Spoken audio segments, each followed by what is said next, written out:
Assalamualaikum warahmatullahi wabarakatuh. Pada kesempatan kali ini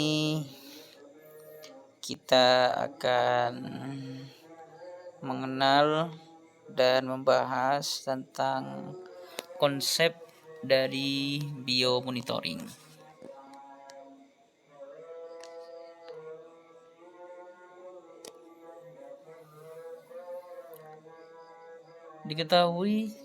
Perlu kita ketahui bahwa lingkungan yang kita tempati tidak selamanya berada pada kondisi stabil dan seimbang. Terkadang terjadi penurunan keanekaragaman jenis ataupun penurunan populasi yang menjadi indikator bahwa telah terjadi gangguan atau terjadi pencemaran lingkungan atau terjadi ketidakseimbangan pada lingkungan tersebut.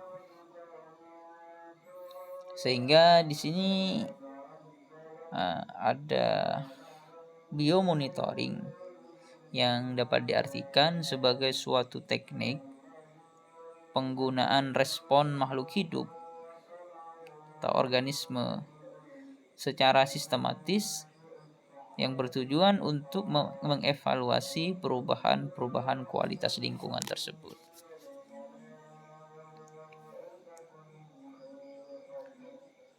Sehingga keberadaan organisme di lingkungan tersebut mengindikasikan kondisi ekosistem, kualitas lingkungan secara khusus atau secara spesifik.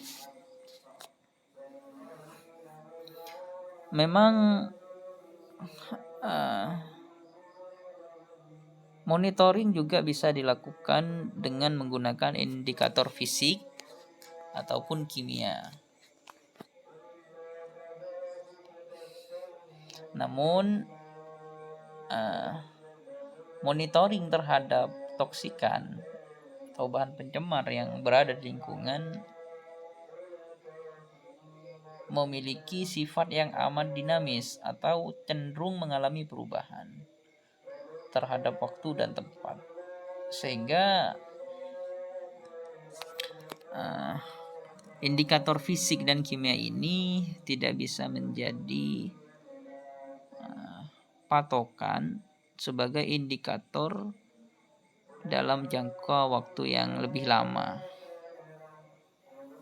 karena dalam hitungan hari atau hitungan minggu suatu lingkungan tersebut bisa mengalami perubahan yang dinamis. Di sini biomonitoring bisa mengintegrasikan hampir semua variabel lingkungan pada kurun waktu yang lebih lama dengan teknik pengukuran yang relatif lebih murah, serta tentunya relatif murah, jadi lebih mudah dan murah. Biomonitoring dapat digunakan untuk memprediksi bahkan mengetahui dampak yang lebih luas akibat pencemaran, misalnya pencemaran udara, pencemaran air, tanah, sehingga menjadi landasan dalam pengembangan dan pengelolaan lingkungan.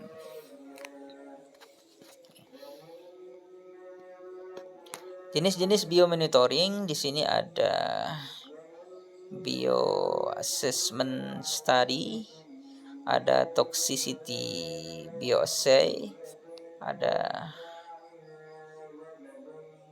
yang ketiga ada bioassay perilaku behavior, kemudian bioaccumulation study, seperti itu.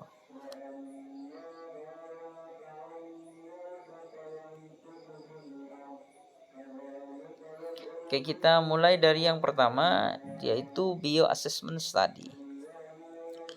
Apa itu bioassessment study? Bioassessment study mengkaji kehidupan suatu komunitas, termasuk fungsi dan struktur komunitas. Kemudian mengkarakterisasi struktur komunitas, bisa keragaman, bisa toleransi terhadap polusi. Itu yang dipelajari atau dikaji dalam bioassessment study.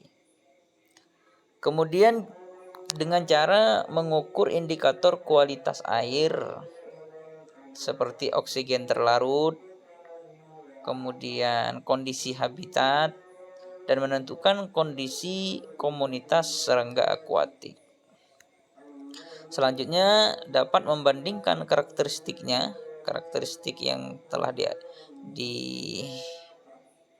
diamati dengan karakteristik yang lain. Kemudian juga dapat menentukan apakah itu telah terkena dampak negatif oleh aktivitas manusia atau tidak. Itu yang dikaji dalam bioassessment study. Selain itu, bioassessment study juga mengidentifikasi sistem akuatik yang membutuhkan pemulihan, menentukan tujuan restorasi, mengukur atau memperkirakan respon terhadap perubahan. Yang kedua adalah toxicity bioassay.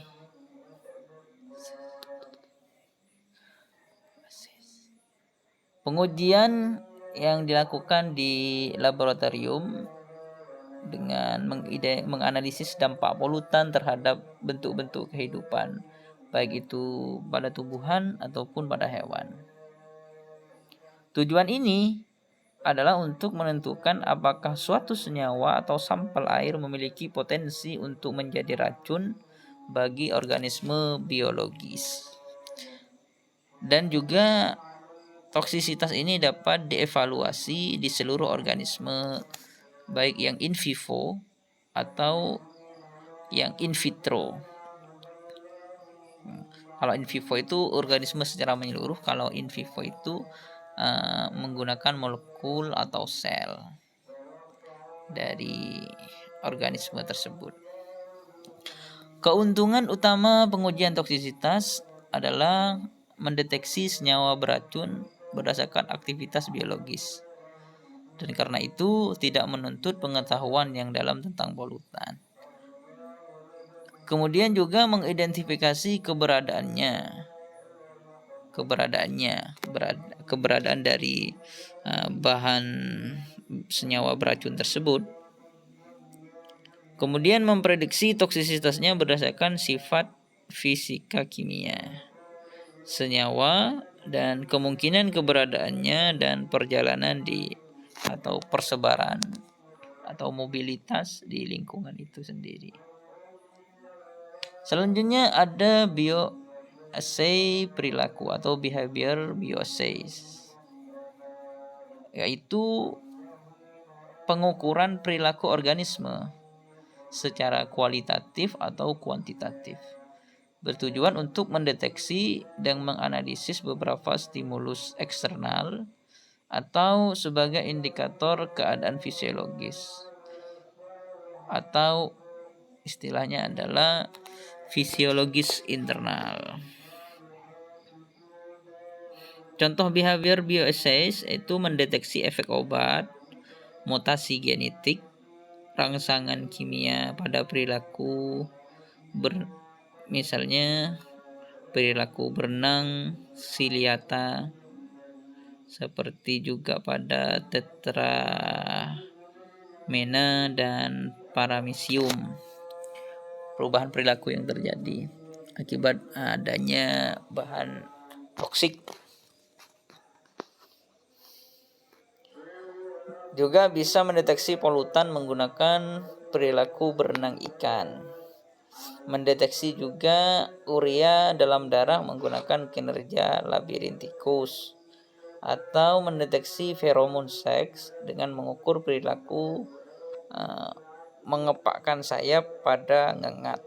Itu contoh-contoh behavior bioassays yang disebabkan oleh efek obat atau bahan-bahan pencemar lainnya. Selain itu behavioral bioassess juga dapat digunakan untuk mendeteksi bahan kimia yang mengganggu endokrin. Misalnya mengkaji efek subletal terhadap tumbuhan dan hewan uji. Ini sebagai dasar upaya peringatan dini atau early warning system. Kemudian juga digunakan tindakan perilaku untuk mendeteksi zat X dalam sampel. Kemudian perilaku dapat tidak terkondisi atau spesies khas atau etologis ataupun terkondisi. Ada proses respons spesifik stimulus dalam behavior bioassess, yaitu bisa menggunakan perilaku organisme secara kuantitatif dan kualitatif, bertujuan untuk menentukan kepekaannya terhadap stimulus eksternal. Kemudian menggunakan perilaku binatang atau manusia untuk menentukan elemen efektif dari suatu sinyal lingkungan. Menggunakan perilaku sebagai ukuran keadaan fisiologis, saraf, mental, internal, dan sebagai ukuran pikiran. Yang terakhir di sini ada bioaccumulation study, yaitu melakukan kajian dosis kontaminan yang diserap tubuh hewan uji dan dampaknya dalam rantai makanan. Di sini nanti ada bioakumulasi, bagaimana masuknya bahan kimia dan terkonsentrasi dalam organisme melalui beberapa cara. Misalnya secara langsung melalui respirasi atau melalui konsumsi atau makanan. Bioakumulasi menunjukkan akumulasi dan pengayaan kontaminan pada organisme sehingga bersifat relatif terhadap organisme yang ada di lingkungan. Bioakumulasi ini merupakan hasil bersih dari semua proses pengambilan dan kehilangan, seperti pengambilan pernafasan dan makanan, dan kehilangan oleh difusi pasif, metabolisme, transfer ke keturunan, dan pertumbuhan. Jadi bioakumulasi ini hasil bersihnya dari proses-proses tadi. Oke, di sana ada proses difusi misalnya, proses metabolisme, transfer ke keturunan. Jadi yang bioakumulasi ini adalah hasil bersihnya. Bioakumulasi terdiri dari proses biokonsentrasi, biomagnifikasi, dan biomagnifikasi yang lebih spesifik. Biokonsentrasi adalah proses pembagian langsung bahan kimia antara air dan organisme yang mengarah ke konsentrasi tinggi pada yang terakhir. Biomagnifikasi mengarah ke peningkatan konsentrasi kimia dengan posisi trofik yang lebih tinggi pada jaringan makanan. Ya, peningkatan konsentrasi karena pada hewan di tingkat yang lebih tinggi maksudnya. Kalau biokonsentrasi itu pada organismenya. Kalau magnifikasi itu pada tingkatannya. Seperti itu. Kemudian ada bioindikator, di mana bioindikator merupakan kelompok atau komunitas organisme yang saling berhubungan, yang keberadaannya atau perilakunya sangat erat hubungannya dengan kondisi lingkungan tertentu, sehingga dapat digunakan sebagai satu petunjuk kualitas lingkungan atau uji kuantitatif. Di sini bioindikator menunjukkan sensitivitas atau toleransi terhadap kondisi lingkungan sehingga memungkinkan untuk digunakan sebagai alat penilai kondisi lingkungan. Bioindikator merupakan makhluk yang diamati penampakannya untuk dipakai sebagai petunjuk tentang keadaan kondisi lingkungan dan sumber daya pada habitatnya.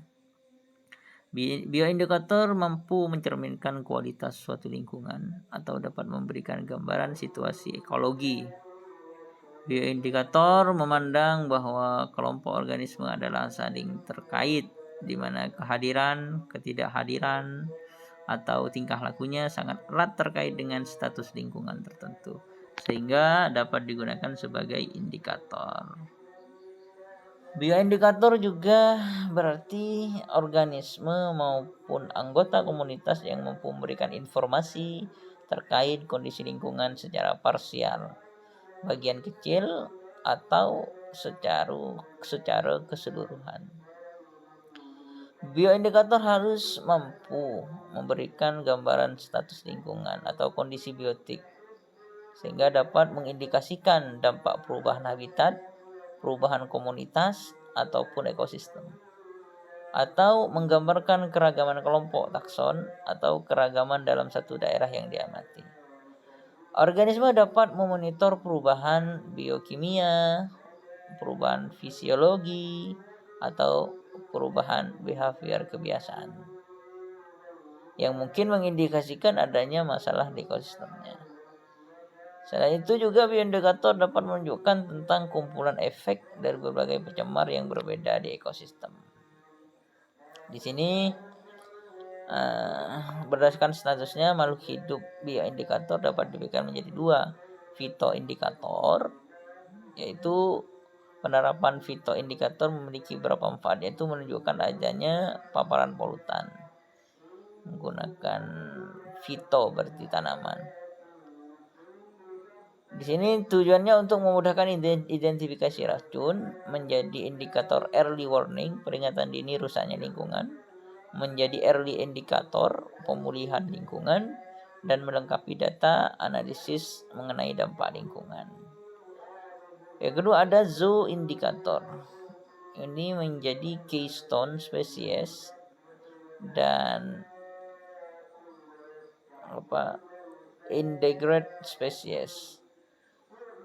Yang kedua ada bioindikator sensus lato atau secara luas. Terima kasih.